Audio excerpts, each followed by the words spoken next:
چطور یک مرد تونست به امپراتوری‌های بزرگ لرزه بندازه و به یکی از ترسناکترین و مرموزترین رهبران تاریخ تبدیل بشه؟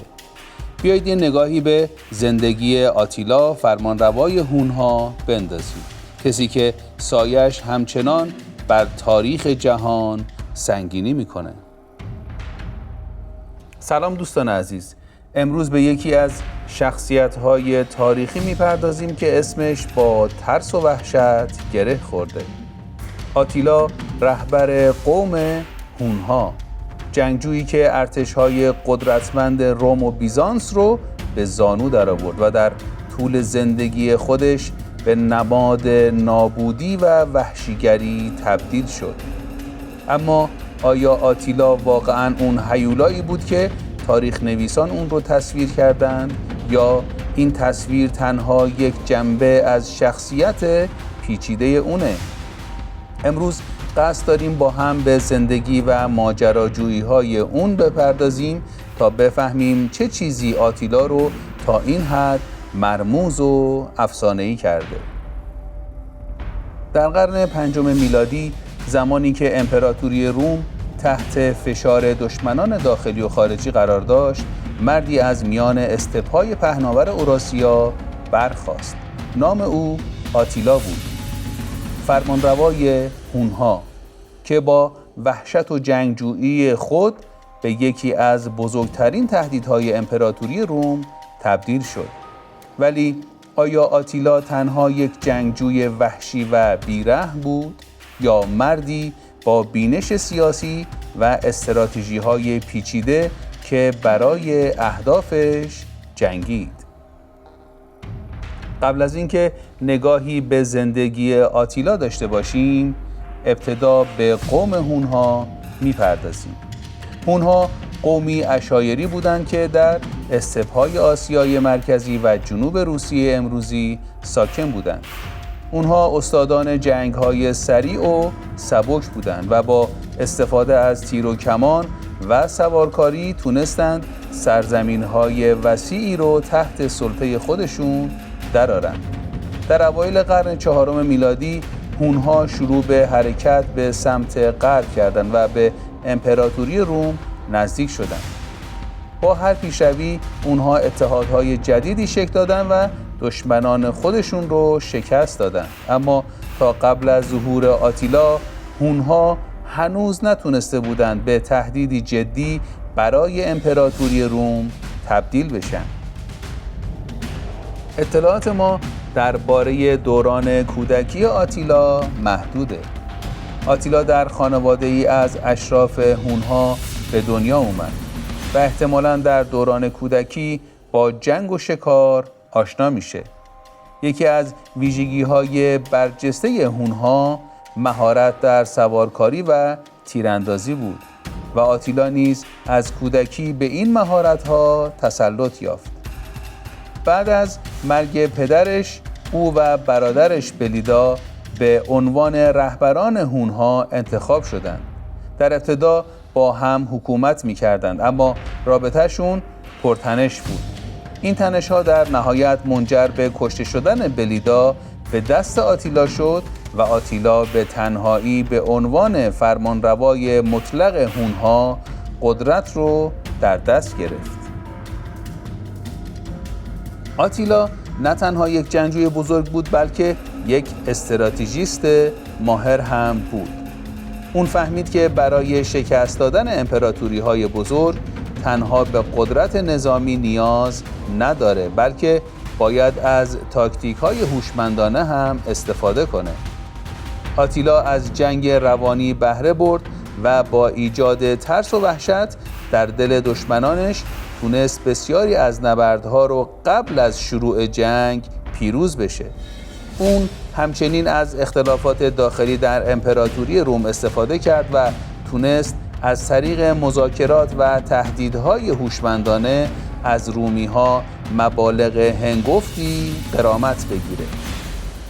در سال 447 میلادی آتیلا حمله بزرگی به بالکان رو رهبری کرد و بسیاری از شهرهای مهم رو فتح کرد. اون همچنین به امپراتوری روم غربی حمله کرد و با ارتش‌های رومی در نبردهای متعدد روبرو شد. در سال 451 میلادی در نبرد شالون ارتش آتیلا در مقابل نیروهای متحد رومی‌ها و قبایل ژرمنیک قرار گرفت.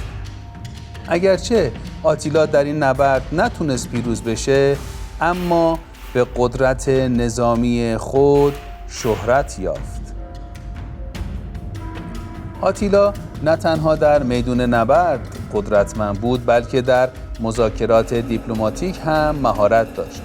او چندین بار با امپراتوران روم شرقی و غربی ملاقات کرد و از قدرت خودش برای کسب غرامت و امتیازات استفاده کرد. یکی از جذابترین داستان‌های مربوط به آتیلا ماجرای خواستگاری اون از هونوریا، خواهر امپراتور روم غربیه. هونوریا که از وضعیت زندگی خودش ناراضی بود، به آتیلا نامه‌ای نوشت و از اون درخواست کمک کرد. آتیلا این نامه رو به عنوان یک پیشنهاد ازدواج تفسیر کرد و خواستار نیمی از امپراتوری روم غربی به عنوان جهیزیه شد. این حرکت دیپلماتیک باعث شد تا آتیلا تهدیدی جدی برای امپراتوری غربی باشه. تصویری که تاریخ از آتیلا به ما ارائه میده پر از افسانه و اسطوره است. برخی منابع اون رو به عنوان یک هیولای بیرحم توصیف میکنن که تنها به دنبال نابودی و خونریزی بود. به عنوان مثال منابع رومی اون رو تازیانه خداوند نامیدند، کسی که برای تنبیه بشریت فرستاده شده. اما برخی دیگه اون رو به عنوان یک رهبر باهوش و استراتژیک توصیف میکنن که تنها به دنبال حفظ قدرت خودش و قومش بوده. در افسانه‌های بعدی آتیلا حتی به عنوان یک شخصیت افسانه‌ای در داستان‌ها و اشعار ملی برخی از ملل اروپایی ظاهر شد. با این حال اون چه مسلمه تأثیر عمیقیه که آتیلا بر تاریخ اروپا گذاشته. پس از مرگ اون امپراتوری هونها به سرعت فرو پاشید و از صحنه تاریخ ناپدید شد. اما نام آتیلا همچنان به عنوان یکی از بزرگترین فرمانروایان تاریخ باقی مونده. مرگ آتیلا به طرز عجیبی رخ داد. آتیلا در سال 453 میلادی در شب ازدواجش با یکی از زنان جوان به طور ناگهانی درگذشت. برخی میگن که اون بر اثر خونریزی داخلی جونش رو از دست داده، در حالی که برخی دیگه نظریه‌های مختلفی ارائه میدن. مرگ ناگهانی آتیلا باعث فروپاشی سریع امپراتوری هونها شد. هونها که بخش بزرگی از قدرت خودشون رو مدیون رهبری شخص آتیلا بودن، پس از اون نتونستند وحدت خودشون رو حفظ کنند. قبایل مختلف هونها از هم جدا شدند و در نهایت تحت فشار دشمنان داخلی و خارجی نابود شدند. آتیلا یکی از شخصیت‌های تاریخیه که همچنان مورد بحث و بررسی قرار داره. آتیلا نه تنها به عنوان یک جنگجوی بیرحم و ترسناک شناخته میشه، بلکه به عنوان یک رهبر باهوش و استراتژیک نیز در تاریخ ثبت شده.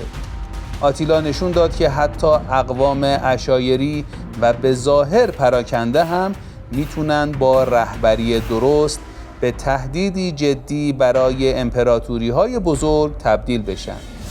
میراث آتیلا همچنان در تاریخ اروپا باقی مونده و اسمش همچنان الهام بخش داستان‌ها و افسانه‌های زیادیه. خب دوستان عزیز، حالا که با زندگی و دستاوردهای آتیلا رهبر افسانه‌ای هونها آشنا شدیم، متوجه شدیم که تاریخ گاهی پیچیده‌تر از اون چیزیه که به نظر میرسه. آتیلا برای برخی یک جنگجوی بیرحم و برای بقیه یک نابغه استراتژیک بود. اون نه تنها امپراتوری‌های بزرگ رو به زانو در آورد، بلکه اسم خودش رو برای همیشه در تاریخ ثبت کرد. شاید آتیلا برای همیشه در حال ای از افسانه و واقعیت باقی بمونه، اما اون چیزی که مسلمه تأثیریه که بر جهان گذاشته، تأثیری که پس از قرنها همچنان احساس میشه. از شما برای همراهیتون در این سفر تاریخی سپاسگزارم. اگه از این ویدئو لذت بردید لطفاً اون رو لایک کنید و برای مشاهده محتوای بیشتر کانال ما رو دنبال کنید. در ویدئوهای بعدی به زندگی دیگر شخصیت‌های تاریخی شگفت‌انگیز میپردازیم. تا دیداری دوباره، پیروز و موفق باشید.